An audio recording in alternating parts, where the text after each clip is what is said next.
जनता की आवाज, जनता के मुद्दे, जनता का नेतृत्व, जनता के साथ,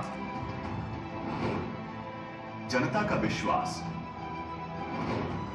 हमेशा जनभावना के साथ, कर्तव्य पथ पर हर क्षण जनता को समर्पित, जननायक।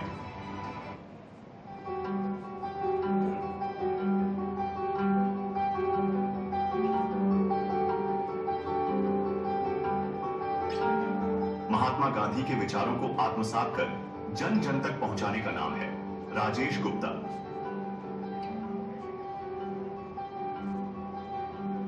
अपने गांव के नाम को जोड़ा अपने नाम के साथ, करावन को दी एक विशेष पहचान।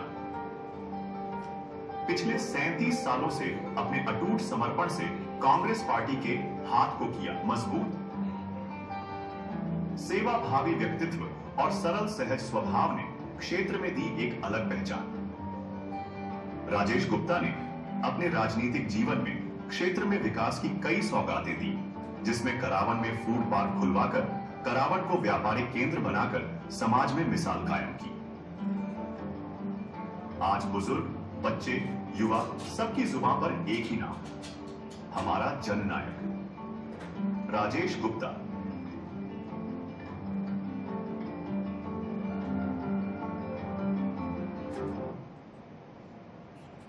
राजेश जी, बहुत बहुत स्वागत आपका जननायक कॉन्क्लेव 2025 में। आप पधारे, सबसे पहले तो आपके समय के लिए बहुत बहुत धन्यवाद। शुरुआत करते हैं आपके सफर के साथ में। काफी लंबा सफर आपका रहा है, कैसे इस सफर की शुरुआत हुई है और क्या क्या चीजें आपने इस सफर में देखी जो आप हमारे साथ में प्रायोरिटी से शेयर करना चाहेंगे, कृपया सभी को बताएं। मैं फोकस भारत के जो प्रधान संपादक है कविता जी और पूरी टीम को बहुत बहुत धन्यवाद देता हूं कि आप लगातार नवाचार कर रहे हो।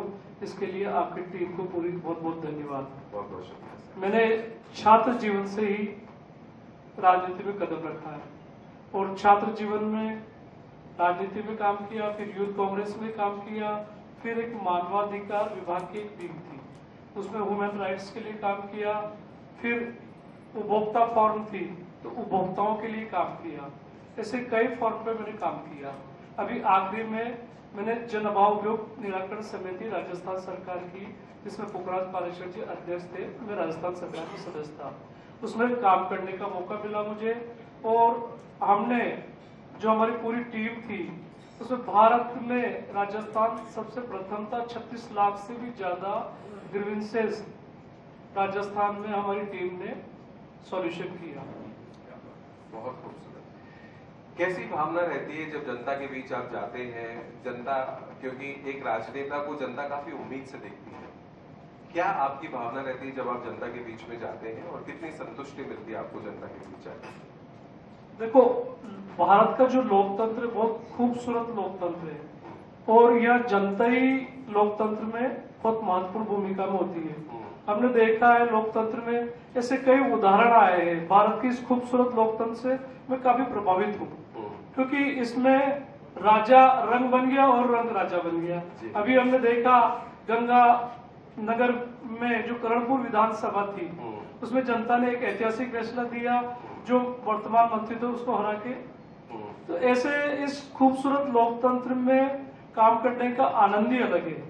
जो भारत का खूबसूरत लोकतंत्र है, जिसकी भीमराव अंबेडकर, महात्मा गांधी, पंडित जवाहरलाल नेहरू, इन्होंने जो नींव रखी है वो इतनी खूबसूरत रखी कि जिसका कोई मुकाबला ही नहीं है। मेरी विधानसभा वसुंधरा जी की विधानसभा काफी चैलेंज है, लेकिन मैं उन चीजों से प्रेरणा लेता हूँ, महात्मा गांधी की, डॉक्टर भीमराव अंबेडकर की, पंडित जवाहरलाल नेहरू की, और उन प्रेरणा से मुझे ताकत मिलती है और उसी ताकत को मैं जनता के विश्वास के साथ काम करता हूँ। और लोकतंत्र में अब जनता का विश्वास नहीं टूटे, ये अगर आपने ध्यान रखा है तो उससे बड़ा कोई नेक काम नहीं है। जनता के विश्वास पे आप कितने खरे उतरते हो, ये ज्यादा महत्वपूर्ण है। जनता के बीच जाते हैं, आपको संतुष्टि मिलती है जब जनता के काम भी होते हैं। और आपने लोकतंत्र की बात कही कि हमारा लोकतंत्र इतना खूबसूरत है और जनता के हाथ में है कि जनता राजा को रंग भी बना सकती है और रंग को राजा भी बना सकती है। तो क्या कभी आपको समस्या भी महसूस हुई जनता के बीच में जाने में, इसी लोकतंत्र के अंदर कैसा कभी लगा आपको? क्या समस्या नॉर्मली आती है? वैसे हमें लगता है कि बहुत सारी समस्या है, लेकिन जब जनता के बीच में जाते हैं, जनता का जो स्नेह होता है, जनता का जो प्यार होता है, जनता का जो अपनापन होता है, उसमें सब गम भूल जाते हैं हम। अच्छा, तो वही जनता आपकी समस्या पैदा भी कर देती है और वही समस्या का निराकरण भी कर देती है, आपका ये कहना है। एक चीज और बोलता हूँ, रामधारी सिंह दिनकर जी की एक कविता है, जनता आती सियासन खाली करो। यही लोकतंत्र की खूबसूरती है भारत के। क्या बात है, क्या बात है। आज हमारे देश की राजनीति, काफी पुराना इतिहास हमारा रहा है और राजनीति को आप इतने सालों से बड़ी बारीकी से आप देख रहे हैं, और हर चीज ऐसी होती है कि परिवर्तन तो प्रकृति का नियम है ही। तो क्या आपको लगता है कुछ राजनीति में ऐसे बड़े बदलाव होने चाहिए जो आज की जरूरत है और आने वाले समय की जरूरत है? कोई एक दो बदलाव आपकी नजर में अगर ऐसे हो तो उसके बारे में आप क्या कहेंगे? एक तो सबसे महत्वपूर्ण बदलाव है, भारत कृषि प्रधान देश है जी। यहाँ की इकोनॉमी कृषि से चलती है। आज अपन किसान की जो माली हालत देखते हैं और वो जो उनसे जो प्रोडक्शन करके मैन्युफैक्चरिंग करके जो वो करते हैं, वो करोड़पति होते हैं, वो बेचारा माली हालत में जो कर्जे के नीचे दबा हुआ होता है। तो ये भारत के इसमें बहुत बड़े बदलाव की आवश्यकता है। जैसे अपन कह सकते हैं कि आज हरित क्रांति आई थी, इंदिरा गांधी ने हरित क्रांति लाई थी देश में, तो आज हरियाणा के किसान इतने सक्षम है कि वो लैंडलॉर्ड है। उस ढंग का मैं किसान को सक्षम होना देखना चाहता हूँ। जो भारत के किसान है, जो पढ़े लिखे बच्चे आ रहे हैं, वो प्रोफेशनल खेती करें और उस खेती से जो खेती आज आफत लग रही है, वो खेती आफत में प्रोबेबिलिटी हो और गर्व से वो कह सके कि मैं किसान हूँ। ये मैं देखना चाहता हूँ कि बड़े बदलाव के रूप में ये जो बदलाव आपने बताया, ये बदलाव आम जनता से जुड़ा हुआ है। मैं राजनीतिक बदलाव की बात कर रहा हूँ कि राजनीति में क्या बदलाव आप देखते हैं?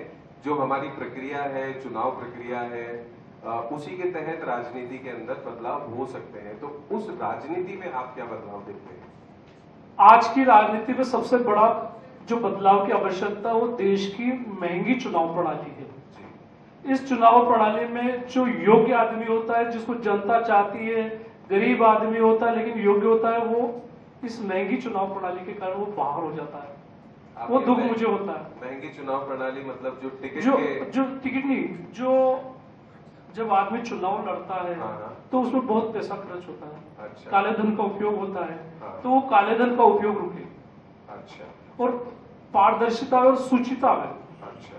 जो चुनाव हो, एक आदर्श आचार संहिता के तरह चुनाव हो, वो बदलाव जरूरी है ताकि जो योग्य आदमी बाहर नहीं हो। आज किसी योग्य आदमी किसी को कह दो सांसद का चुनाव लड़ो, भले पार्टी टिकट दे, योग्य है तो निर्दलीय लड़ सकता है, लेकिन वो पैसा इतना चाहिए, संसाधन चाहिए, तो बाहर हो जाता है। तो पार्टी भी क्या ये चीज देखती है कि भाई आदमी तो योग्य है लेकिन इसके पास खर्चा करने के लिए पैसे नहीं है, तो टिकट देना ठीक नहीं रहेगा? पार्टी तो क्या है कि पार्टी की एक सीमा होती है, उस सीमा में पार्टी काम करती, चाहे बीजेपी या कांग्रेस हो। लेकिन जब लोकतंत्र में सुधार आ जाएगा तो फिर अपना भी एक सिस्टम सुधर जाएगा, तो कोई परेशानी नहीं होगी। नहीं, आम आदमी भी खूबसूरती से चुनाव लड़ेगा। जिस खूबसूरती के लोकतंत्र की मैं बात कर रहा हूँ, लोकतंत्र में कई उदाहरण दिए हैं जिसमें जिसको अपन कह सकते बड़ा आदमी 30 मार्क में कह सकते हैं वो चुनाव हारे और छोटा आदमी चुनाव जीता है, तो उनको आसानी हो, इसके जो राजपथ है वो आसानी से उस पर गुजरे आम आदमी। तो जो काले धन की आप बात कर रहे हैं चुनाव में इस्तेमाल होता है, क्या सभी पार्टियां कर रही हैं? देखो, आप डिजिटल अखबार चलाते हो, मेरे से ज्यादा आप जानते हो, आपसे कोई छुपी बात नहीं है कि ये चुनाव का सिस्टम कैसे चलता है, किस ढंग से चुनाव मैनेज होता है, सारी चीजें आपके सामने है। इसमें सुधार होगा तो अपने सारे अवगुण अपने आप दूर हो जाएंगे। चलिए, राजनीति से जुड़ी हुई ही हम बातचीत कर रहे हैं, इसको आगे बढ़ाते हैं। अगला सवाल मेरा आपसे ये है कि आपके पसंदीदा राजनेता कौन है और वो क्यों है, क्यों आप उन्हें पसंद करते हैं, क्यों अपना प्रेरणा स्रोत मानते हैं, उस बारे में कुछ बताइए। मेरे 3 पसंदीदा लोग हैं। एक तो महाराणा प्रताप। महाराणा प्रताप को मैंने पढ़ा, उनकी जीवनी पढ़ी, तो उन्होंने मातृभूमि के प्रति जो जज्बा था, जो अपनी मातृभूमि के प्रति जज्बा था, तो उनसे मुझे प्रेरणा मिली।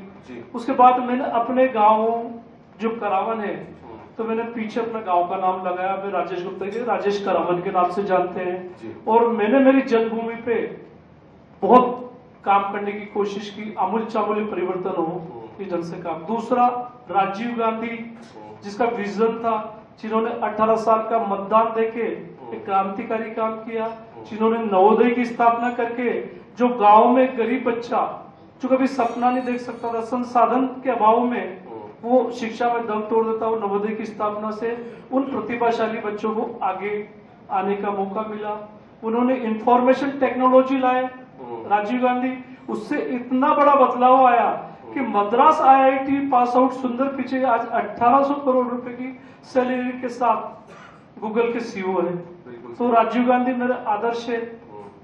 राहुल गांधी मेरे आदर्श है, जो कठोर परिश्रम 4000 किलोमीटर की पद यात्रा करके देश में एक संदेश दिया कि वो किसी बड़े परिवार से नहीं, एक आम आदमी की तरह रहना चाहते हैं। ये 3 मेरे राजनीतिक आईक्यू है।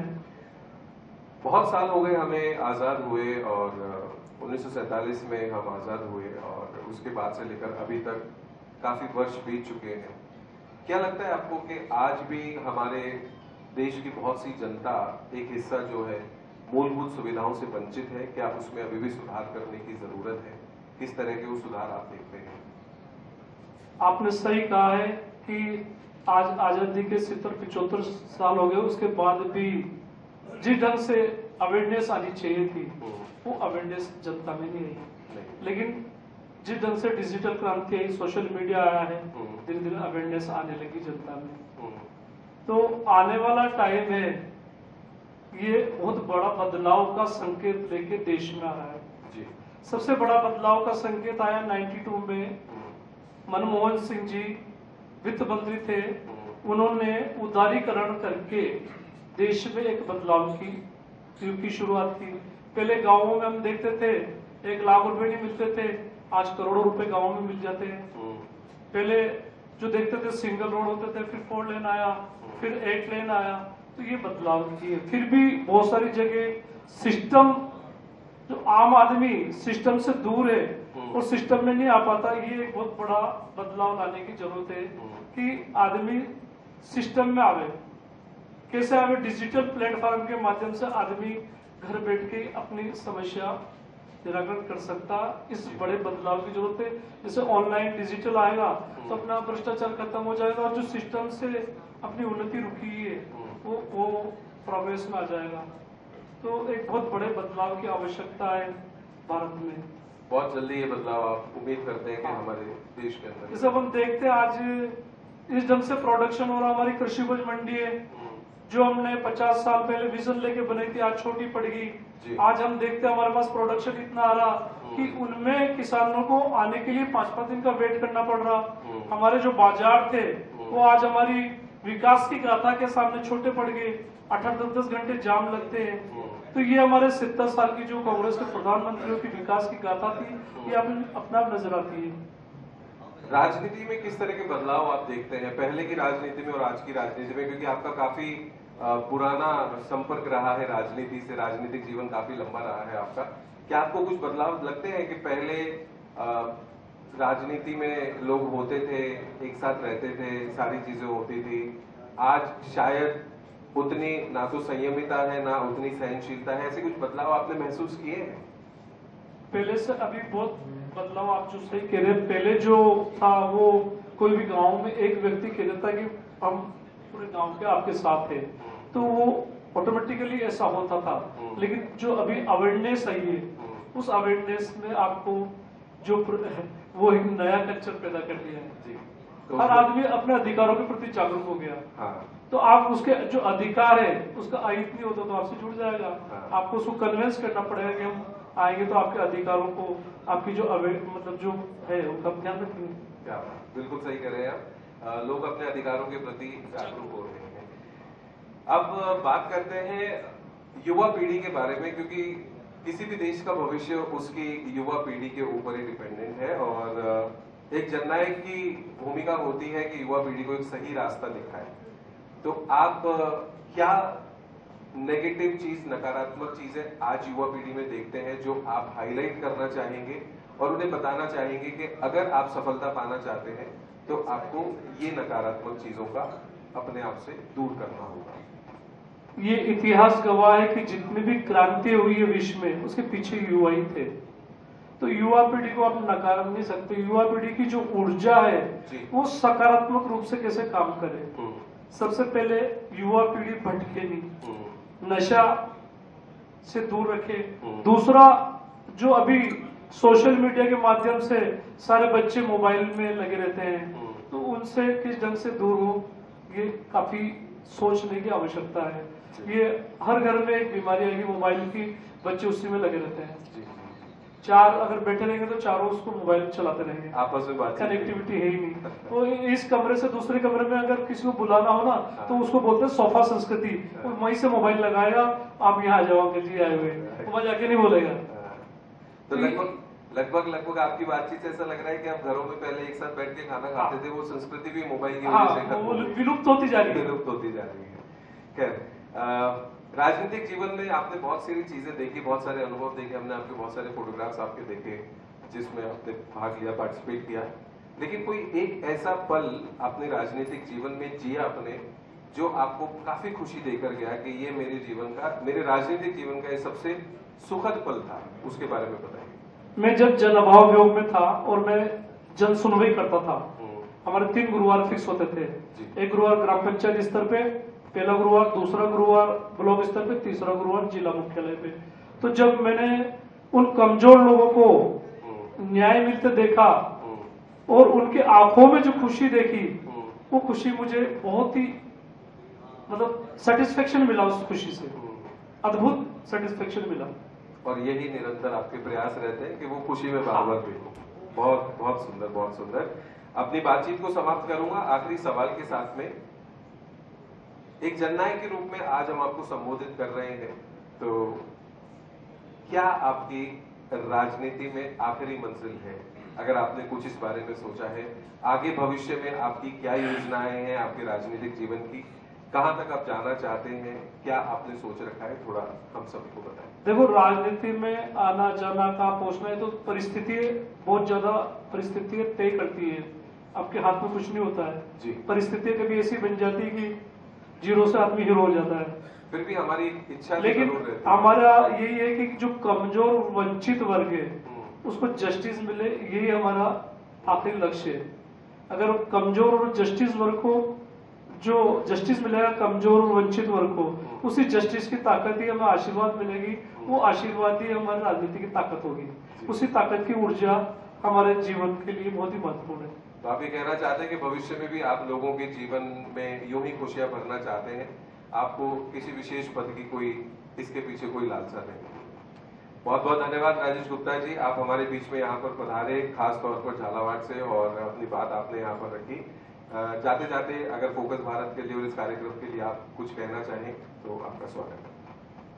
फोकस भारत लगातार नए इनोवेशन, नए नवाचार करके राजनीति में जो हम चाह रहे हैं कि नया संदेश जावे, लगातार आप काम कर रहे हो।